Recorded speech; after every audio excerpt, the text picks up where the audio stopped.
Bienvenue à cette édition de l'Essentiel qui vous présente les faits saillants de la semaine politique à Ottawa, semaine au cours de laquelle le gouvernement Trudeau a finalement déposé son projet de loi très attendu pour moderniser les langues officielles au pays. Voici d'abord la ministre responsable du dossier, Mélanie Joly. Il y a plus de 50 ans, on a adopté la loi sur les langues officielles pour bâtir un État où le français et l'anglais occuperaient une place centrale dans les affaires du pays et dans nos vies.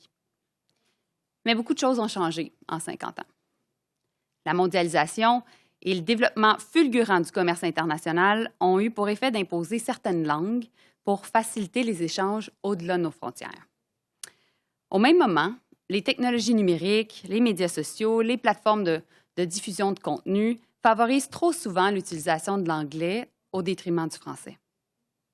Et on le sait, il y a qu'environ 8 millions de francophones au Canada dans un océan de 360 millions de Nord-Américains qui parlent principalement l'anglais. Le constat est donc clair pour notre gouvernement. Nos deux langues officielles ne sont pas à armes égales. Et on doit en faire plus et on doit moderniser notre politique linguistique. Nos actions doivent dorénavant viser l'égalité réelle entre le français et l'anglais. La nouvelle loi reconnaît que la langue officielle du Québec, c'est le français. Elle reconnaît aussi que le Nouveau-Brunswick est constitutionnellement bilingue. La nouvelle loi sur les langues officielles modernisées reconnaît également que les gens ont le droit d'être servis et de travailler en français dans les entreprises de compétences fédérales au Québec et dans des régions à forte présence francophone. Cela s'inscrit directement dans l'effort concerté de notre gouvernement de protéger davantage le français et dans notre ferme intention d'occuper pleinement nos champs de compétences. Un autre aspect important du projet de loi déposé plus tôt, qui contribuera grandement à la vitalité du français au pays, c'est l'immigration. On reconnaît que le Canada se doit d'attirer et de faciliter l'immigration francophone à l'extérieur du Québec au sein des communautés francophones minoritaires. C'est donc pourquoi le ministre de l'Immigration devra, en vertu de la nouvelle loi, développer une politique d'appui à l'immigration francophone à l'extérieur du Québec. En ce qui a trait à nos institutions gouvernementales, on propose des mesures fortes pour faire en sorte que l'État fédéral donne l'exemple en matière de bilinguisme. La Cour suprême doit être bilingue. La fonction publique, point de contact privilégié entre les Canadiens et le gouvernement fédéral, doit respecter ses obligations en matière linguistique. Et pour qu'une langue soit forte, sa culture doit l'être tout autant. On va consolider le rôle de Radio-Canada en tant qu'institution culturelle phare pour nos deux langues officielles. De plus, la loi va renforcer les pouvoirs du commissaire aux langues officielles pour lui donner plus de mordant, ce qui va assurer la réalisation de nos objectifs en matière linguistique. Depuis 2015, comme gouvernement, on ne nomme que des juges à la Cour suprême qui sont bilingues. On le fait pour, dans le fond, le juge Rowe qui vient de Terre-Neuve et Labrador. On le fait pour la juge Martin de la part qui provient de l'Alberta. Puis on le fait aussi pour le juge Cassirer qui provient du Québec. Donc, ce qu'on fait maintenant, c'est qu'on a décidé d'amender la loi sur les langues officielles pour que ça soit clair dans la législation que le gouvernement a une obligation de nommer des juges bilingues. Donc, on enlève à l'article 16 de la loi sur les langues officielles l'exception qui prévalait. Et puis, ça va être en vigueur à partir du moment où on va adopter le projet de loi. Pour l'instant, presque tous les juges de la Cour suprême sont bilingues. Et puis, donc, on sait qu'on est presque dans un contexte où la Cour elle est presque bilingue. Alors, notre objectif, ça va être de pouvoir faire en sorte qu'elle le soit totalement. Je voulais absolument déposer un projet de loi parce qu'on s'était engagé à le faire. On avait dit dans le discours du trône qu'on allait le faire, qu'il fallait faire plus aussi pour vraiment freiner le déclin du français au Québec et ailleurs au pays. On est arrivé aussi, j'ai eu l'occasion de déposer un projet de loi sur... j'ai eu l'occasion de présenter un document de réforme en février dernier qui présentait tout l'arsenal de la nouvelle politique linguistique qu'on avait en tête. Et là, la prochaine étape, nécessairement, c'était le projet de loi. Donc, on est un gouvernement minoritaire, mais on va utiliser toutes les journées à notre disposition qui sont offertes au Parlement pour faire en sorte de les utiliser à bon escient. Puis, justement, c'est ce qu'on fait aujourd'hui. Je pense que la différence dans notre système, c'est que le commissaire aux langues officielles va pouvoir faire des enquêtes basées sur une plainte reçue. Et le commissaire aux langues officielles est indépendant du gouvernement parce que c'est un agent du Parlement. Donc, dans les circonstances, je pense que ça assure encore une meilleure approche qui va pouvoir respecter vraiment le droit des justiciables. Puis finalement, je vous dirais aussi que notre objectif dans la loi, de façon générale, c'était de renforcer les pouvoirs du commissaire aux langues officielles. Donc, notre commissaire se retrouve avec plus de mordants. La loi lui donne plus de dents parce qu'il va avoir des pouvoirs d'ordonnance. Il va pouvoir ordonner à une entreprise d'obtempérer, de faire quelque chose. Même chose pour des agences fédérales. Donc, en ce sens-là, on va avoir un système qui se tient.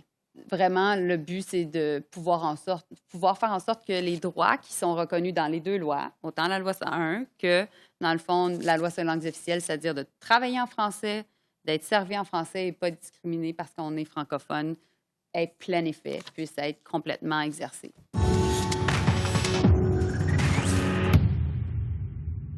Et je poursuis la discussion sur C32 avec nos deux politologues qui s'intéressent plus particulièrement aux langues officielles au Canada, Stéphanie Chouinard du côté de Toronto et Frédéric Boily du côté de Edmonton. Alors, bonsoir à vous deux.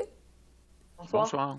Une question très concrète d'abord. Stéphanie, qu'est-ce que ça va changer C32 pour un francophone de l'Ontario? Ça va changer si les bottines suivent les babines, c'est-à-dire qu'au-delà de la loi, il y aura un budget supplémentaire, par exemple, pour certaines institutions de la communauté franco-ontarienne dans le concret. On sait que dans les derniers mois, le postsecondaire en particulier a été très difficile en Ontario, les compressions à l'Université Laurentienne notamment. On promet d'investir dans le continuum en éducation. Donc, ça devrait avoir des retombées particulières dans ce domaine-là. Pour ceux et celles qui, parmi les franco-ontariens, qui portent plainte au commissariat aux langues officielles lorsqu'ils ne sont pas en mesure d'être servis dans la langue officielle de leur choix par le gouvernement fédéral sur le territoire ontarien, le commissaire devrait avoir plus de dents à partir de l'adoption de la loi et donc on pourrait voir des retombées beaucoup plus concrètes suivant les recommandations du commissaire sur certains enjeux. Donc ça, je pense que ce sont les deux éléments les plus importants qui auront un impact au quotidien. Oui. Frédéric, je vous pose la même question, ce projet de réforme du gouvernement Trudeau, ça va changer pour un francophone de l'Ouest canadien? Moi, j'ai l'impression que de manière très concrète, il y a deux endroits où ça va probablement changer les choses, c'est-à-dire les relations et ceux qui travaillent avec l'administration publique fédérale. Là, j'ai l'impression qu'on va voir des améliorations de ce côté-là. Et je voudrais du côté des aéroports. C'est souvent un des éléments où on se plaint le plus disons, du traitement des langues officielles à l'intérieur des aéroports et dans l'Ouest tout particulièrement, que ce soit Edmonton ou Calgary. On a souvent besoin de voyager, ne serait-ce que pour aller voir la famille à l'étranger, et c'est souvent un élément qui revient. Et l'autre dimension que je mettrais, disons, en lumière, et ça, il reste du flou sur ça, ça va être la définition des régions à forte densité francophone. C'est-à-dire, est-ce que dans l'Ouest, quelles seront les régions qui vont ou non se conformer à cette définition-là des régions à forte densité francophone? C'est peut-être là où il va y avoir peut-être des changements ou peut-être pas du tout. Oui.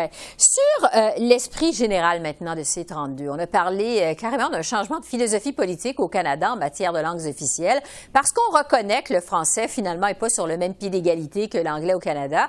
Jusqu'à quel point, Stéphanie, c'est un changement majeur? C'est un changement majeur dans le discours, mais je n'ai pas l'impression que ce sera un changement majeur dans la mise en œuvre de la loi, parce que déjà, de facto, dans la mise en œuvre de la loi sur les langues officielles, depuis plusieurs années, on reconnaît que sur le terrain, l'anglais et le français ne sont pas à armes égales, que le français a besoin d'être soutenu de façon différente que l'anglais au Québec, évidemment. Et donc, c'est la première fois, par contre, qu'on le dit explicitement, qu'on le reconnaît ouvertement, alors qu'autrefois, on s'en tenait à un discours d'égalité plus formel. Par contre, il va falloir faire attention avec l'égalité réelle parce que oui, effectivement, ça permet d'instaurer un traitement différent entre les deux langues officielles, mais on ne peut pas faire dire n'importe quoi à l'égalité réelle. Il ne faut pas oublier que la loi sur les langues officielles, elle est assujettie, comme toutes les lois canadiennes, à la Charte canadienne des droits et libertés qui, elle, reconnaît encore l'égalité des deux langues officielles et non pas l'égalité formelle, l'égalité réelle. Donc, il pourrait y avoir des petits problèmes. Il pourrait y avoir des tensions entre la Charte et la nouvelle mouture de la loi. Frédéric, votre avis là-dessus, sur ce changement de philosophie concernant les langues officielles au pays? Oui, il y a un changement, effectivement, dans le discours, comme vient de le dire Stéphanie. Il va falloir voir comment ça va se concrétiser. Mais je dirais aussi que ce changement-là ne touche pas simplement les libéraux, ça touche aussi les autres partis d'opposition. On le voit également avec le discours des conservateurs, qui n'est plus aussi en opposition comme c'était le cas dans le passé. Et c'est pourquoi, moi, ce qui m'étonne présentement, c'est la réaction des conservateurs dans l'ouest du pays, qui est en fait presque inexistante. On parle très peu de ce projet de loi. Et donc, dans ce contexte-là, moi, ça me laisse entendre que, oui, il y a un changement dans le discours, mais il y a un changement dans le discours qui est plus global également et qui touche, j'ai l'impression, beaucoup plus de partis politiques qu'auparavant. Et donc, que c'est moins un effet de niche qui était, disons, la niche gardée des libéraux, mais que c'est en train aussi, de la part des conservateurs, des néo-démocrates, mais tout particulièrement des conservateurs, où on voyait une opposition dans le passé. Maintenant, c'est sous Erin O'Toole, du moins, me semble-t-il, passablement différent par rapport au discours du passé. Ce qu'on reconnaît essentiellement dans C-32, ce sont finalement 3 droits fondamentaux. Le droit de travailler en français, le droit d'être servi en français et le droit de ne pas être discriminé parce qu'on est francophone dans les entreprises de compétences fédérales au Québec et dans les régions qui sont à forte présence francophone. Stéphanie, qu'est-ce que ça vient changer pour les francophones hors Québec? Comme le disait Frédéric tout à l'heure, en fait, on attend toujours de savoir où sont justement ces régions à forte présence francophone à l'extérieur du Québec, où le droit de travailler en français sera désormais renforcé au sein des institutions à charte fédérale, des entreprises à charte fédérale. Donc, on sait que la ministre a mandaté un groupe d'experts pour tenter de déterminer justement où devraient être ces fameuses régions-là. Mais la ministre a déjà dit que les régions ne seraient pas énumérées dans la loi, que ça viendrait après, dans le cadre d'un règlement. Et donc, on reste un peu sur notre faim, surtout dans certaines régions où il y a une forte proportion de francophones, mais pas nécessairement une majorité. Je pense notamment à des régions comme Moncton au Nouveau-Brunswick, Halifax aussi, où il y a une proportion importante de francophones, sans qu'on atteigne le 51%. Dans le nord du Nouveau-Brunswick et dans l'est ontarien, par contre, là, on semble assez assuré qu'il y aura des changements sur le terrain de ce côté-là. Frédéric, je veux vous entendre parce que le temps file sur les juges de la Cour suprême. Maintenant, le gouvernement libéral tient vraiment à inscrire noir sur blanc qu'ils doivent être bilingues. Certains commentateurs canadiens anglais ont affirmé que ça vient discriminer les Autochtones, notamment parce que ça diminue leur chance de se qualifier. Qu'est-ce que vous en pensez? Ça, c'est intéressant parce qu'auparavant, cette critique-là du bilinguisme des juges venait justement plutôt de la droite, plutôt des conservateurs. Et dans l'Ouest canadien, c'était très fort. Et là, on a l'impression que depuis un certain temps, ça a diminué et que là, il y a comme un changement de polarité dans la critique. Et qu'elle vient davantage de la gauche et qu'elle se raccroche maintenant aux langues autochtones. Et c'est vrai qu'on a vu depuis un certain temps des gouvernements, par exemple néo-démocrates, comme c'était le cas en Alberta, mettre des ressources financières pour la promotion des langues autochtones, ce qui est très bien, mais c'est souvent, on dirait, fait comme en opposition avec le français et donc avec le bilinguisme. Mais c'est une nouvelle problématique qui est en train de se poser. Et je pense que du côté libéral, du côté de Mélanie Joly, on devra répondre adéquatement à cette préoccupation-là parce que c'est vrai que ça vient comme toucher un air sensible maintenant, mais comme je l'ai mentionné, qui a changé de côté politique. Est-ce que là, maintenant, la droite aussi va critiquer ce bilinguisme des juges maintenant? Mais comme je l'ai mentionné, ça semble être moins présent dans le discours ça ne l'était dans le passé. Oui, ça fait moins réagir. Alors, Frédéric Boily et Stéphanie Chouinard, politologue, merci beaucoup de vos lumières. Merci. Merci à vous. Au revoir. Merci. Parmi les autres sujets qui ont retenu l'attention cette semaine à Ottawa, il y a cette motion du Bloc québécois pour que le Parlement canadien reconnaisse que le Québec peut bel et bien modifier la Constitution pour y inscrire qu'il forme une nation et que le français y est la seule langue officielle. Ce sera d'ailleurs notre premier sujet d'analyse avec les journalistes Joël Denis-Bellavance de La Presse, Catherine Lévesque de La Presse canadienne et Conrad Jakubowski du Devoir et du Globe and Mail. Bonsoir à vous trois. Bonsoir. La Chambre des communes a donc finalement reconnu le droit du Québec de modifier seul, de son propre chef, la Constitution. La motion du Bloc qui a été adoptée par un vote de 281 députés qui ont voté pour, 2 qui ont voté contre. Il y a 36 députés qui se sont abstenus. Joël Denis, d'abord, il y a des libéraux du Québec qui ont même voté contre la motion du Bloc. Comment faut-il interpréter ces résultats? Eh bien, d'abord et avant tout, que ça fait consensus que le Québec forme une nation, que sa langue française est la seule langue officielle. Donc, c'est quand même assez un changement par rapport aux années antérieures quand on a vu que ce débat soulevait les passions à travers le pays. Là, c'est passé comme presque une lettre à la poste, avec peu de chicanes, peu de débats. Et ça démontre aussi une autre chose, Esther, c'est que le Québec va être un terrain fertile pour les prochaines élections et tous les partis politiques veulent faire très attention pour ne pas offusquer à la fois le gouvernement de François Legault, mais aussi les électeurs du Québec. Oui, parce que le Québec va être un champ de bataille lors de la prochaine élection. Je vais passer tout de suite à un autre sujet parce que je vais avoir le temps avec vous de faire le bilan de la session parlementaire. Catherine, un mot sur la nouvelle controverse qui frappe les Forces armées canadiennes. On apprenait cette semaine que le numéro 2 de la Défense avait joué au golf avec l'ancien numéro 1, Jonathan Vance, qui fait présentement l'objet d'une enquête de la police militaire, on le sait, alors que le numéro 2 en question, Mike Rouleau, a un pouvoir de surveillance sur la police militaire. Le ministre de la Défense, Harjit Sajjan, est toujours en poste malgré toutes les controverses qui ont touché l'armée canadienne dans les derniers mois. Est-ce que ça commence à mettre de la pression pas mal sur Justin Trudeau pour qu'il agisse? Écoutez, je pense que la pression était déjà là depuis bien longtemps. On le sait, le ministre Sajjan, il est un des maillons faibles, certainement, du cabinet libéral en ce moment. Et puis, justement, c'est assez intéressant parce que le chef conservateur, Erin O'Toole, a décidé de passer finalement la dernière journée d'opposition aux communes pour ne parler que de l'incompétence du ministre Sajjan. Donc, vraiment, son but, c'était littéralement d'étaler l'incompétence, selon lui, de ce ministre. Mais je vous dirais en même temps, Esther, c'est le gouvernement, bon, si on n'allait pas en élection, possiblement, peut-être dans quelques semaines, quelques mois, je pense que Justin Trudeau aurait tout avantage à procéder à un remaniement ministériel. Certainement, M. Sajjan devrait partir, peut-être aussi la ministre de la Santé, Patty Hajdu, mais évidemment, je crois que juste avant les élections, on ne voulait pas justement miner sa réputation. Mais encore une fois, vous l'avez dit, les scandales s'accumulent au sein des Forces armées canadiennes et vraiment avec ce qu'on a vu cette semaine avec cette partie de golf, ça fait pas sérieux du tout. Ouais, et M. Trudeau voudrait peut-être mettre ça derrière lui pour aller en élection. Conrad, j'aimerais vous amener sur le sujet de la chef du Parti vert, Annamie Paul, parce que vous avez écrit là-dessus dans Le Devoir récemment. Ça a été une dure semaine encore pour Annamie Paul. Après avoir perdu une députée la semaine dernière, elle a survécu à une procédure de destitution cette semaine. Est-ce que les jours de Annamie Paul sont comptés chez les Verts? Probablement. On ne sait pas si elle va partir avant les prochaines élections parce que la procédure est quand même assez élaborée pour destituer une chef du Parti vert du Canada. Mais c'est clair que le parti est extrêmement divisé sur les questions fondamentales.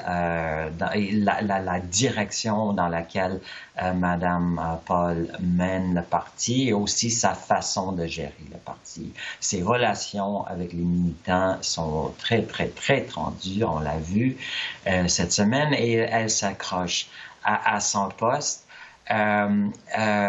Donc, c'est étonnant, c'est étonnant de voir un conflit interne, un parti au grand jour comme ça, mais ça indique que la victoire de Mme Paul en octobre dernier n'a pas été très solide parce qu'à ce moment-là, le parti était déjà très divisé sur l'aile plus radicale, qui est représenté par les éco-socialistes et leur candidat, c'était Dimitri Lascaris, qui va amener le parti dans une direction beaucoup plus à gauche et beaucoup plus contestataire, tandis que Mme Paul est dans la même veine qu'Elizabeth May, dans le sens qu'elle veut que le parti soit reconnu comme alternative au parti d'establishment, les néo-démocrates, les libéraux, et un parti qui a un programme, oui, ambitieux, mais aussi réaliste.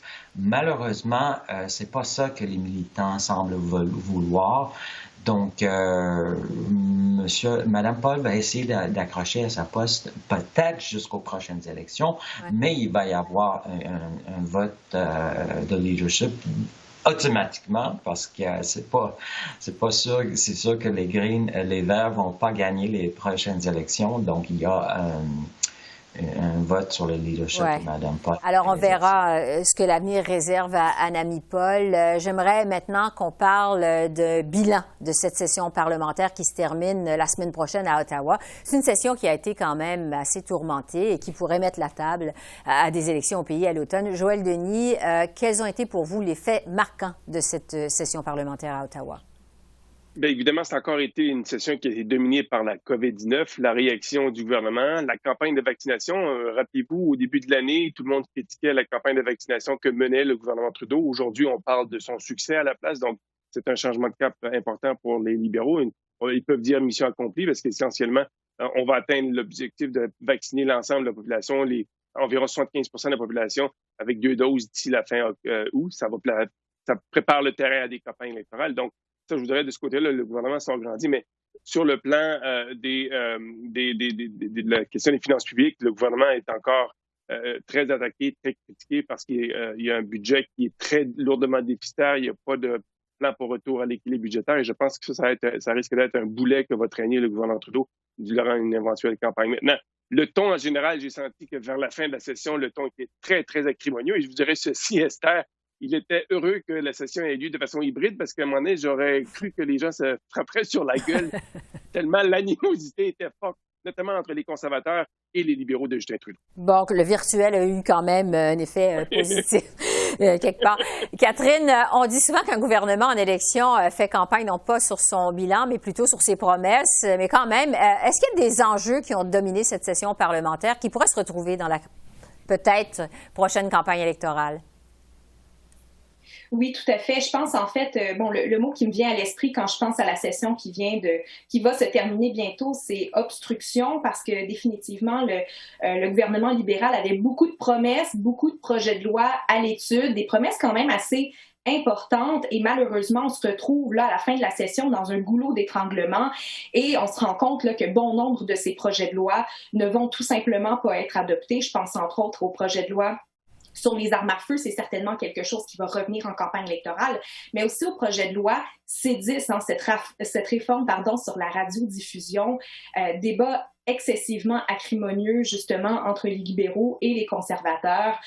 On a vu là, je vous dirais, j'étais assez impressionnée par toutes les tactiques d'obstruction là que les conservateurs ont utilisées, si bien qu'on se rend compte qu'à la fin de la session, ce projet de loi risque tout simplement de ne pas passer et savez-vous, ça va peut-être bénéficier tant aux libéraux qu'aux conservateurs parce que les deux pourront se pointer du doigt lors des élections, les libéraux dire que les conservateurs sont contre la culture et les conservateurs vont dire que les libéraux sont contre la liberté d'expression et pour le contrôle de l'Internet. Donc finalement, je pense qu'effectivement, bon nombre d'enjeux qu'on va voir finalement qui n'ont pas abouti et qu'on va voir lors de la prochaine campagne électorale. Conrad, ça a été quoi pour vous les faits marquants de cette session parlementaire?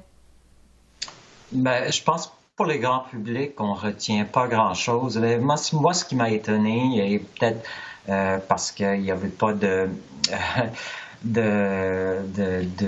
jeu politique dans le sujet, mais on a quand même eu le budget le plus important depuis peut-être une génération à Ottawa et il n'y a même pas eu de débat là-dessus. Et au lieu de cela, on a passé énormément de temps à se battre sur le projet de loi C10 qui, pour le grand public, veut probablement rien dire parce que c'est un projet de loi qui est conçu pour plaire au milieu culturel, au Québec, mais aussi au Canada anglais, en forçant les géants de l'Internet de contribuer à la production du contenu canadien. Les conservateurs, en voulant en faire un cas, en disant que ça allait menacer la liberté d'expression des Canadiens, ça reste à voir. Mais de toute façon, l'insistance avec laquelle les libéraux ont voulu faire adopter ce projet de loi, malgré toutes les critiques, c'était l'indice le plus clair qu'on a s'en aller en élection tout de suite après la session parlementaire. Ouais. Et donc, pour ça, je trouve que M. Trudeau a dit la semaine dernière, après les autres tentatives des conservateurs pour retarder les procédures sur ces disques, la Chambre ne peut plus continuer à fonctionner comme ça parce que ça ne fonctionne pas. Donc, c'était l'indice très clair qu'on s'en allait en élection, mais en même temps, c'est pas un gouvernement majoritaire qui peut empêcher un parti d'opposition de retarder les travaux. Donc, on verra, mais je pense que pour le grand public, c'est pas inclus mémorable. Ouais. Il me reste quasiment plus de temps, mais je vais vous demander, j'espère de pouvoir me rendre jusqu'à à la fin, à vous trois. Quel a été le meilleur coup et le pire coup cette session-ci aux communes en quelques secondes, Joël Denis? Moi, je vous dirais, ça a été la motion du NPD qui mettait en contradiction les valeurs du gouvernement libéral Justin Trudeau par rapport aux Autochtones. Quand on a fait adopter une motion qui disait oui, le gouvernement devait cesser les batailles juridiques devant les tribunaux pour ce qui est des compensations aux peuples autochtones, ça a été un très bon coup, je vous dirais. Et un des meilleurs coups, je vous dirais, en fait, le ton général qu'on a vu qui s'est dégradé à la Chambre des communes, je pense que tout le monde est dû pour une pause, et donc la pause estivale, qui va peut-être précéder une campagne électorale, et vraiment arrive à point nommé. Catherine?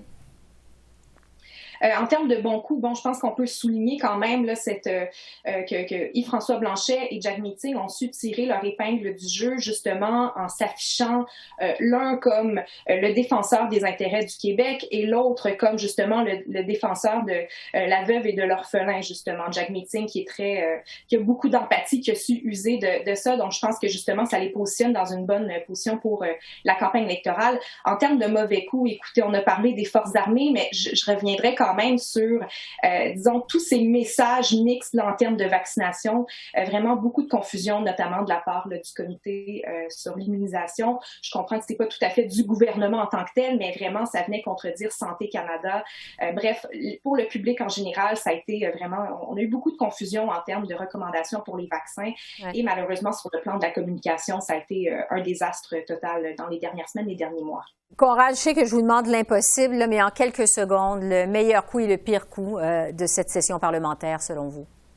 Bien, pour moi, le meilleur coup, c'est celui de Chrystia Freeland, encore une fois, qui a déposé le budget le plus controversé, qui devait être le plus controversé depuis une génération à la Chambre des communes, et ça a passé comme une lettre à la poste. Donc, elle a réussi son coup. On verra si ça va continuer après les élections, lorsque la facture va arriver. Mais le mauvais coup, là, moi, je suis pas à Ottawa, c'est difficile pour moi de critiquer le travail des parlementaires, mais évidemment, l'affaire Will Amos a fait des manchettes, et je trouve que c'est ce que les gens retiennent. Oui, effectivement. Conrad Yakabowski, Catherine Lévesque, Joël Denis Bellavance. Merci beaucoup. On se retrouve bientôt. Merci. Merci à vous. Merci. Au revoir. Alors voilà, ça complète notre revue de la semaine politique à Ottawa. Esther Bégin qui vous remercie d'être à l'antenne de CEPAC, la chaîne d'affaires publiques par câble. Je vous souhaite un excellent week-end. Prenez bien soin de vous et à bientôt.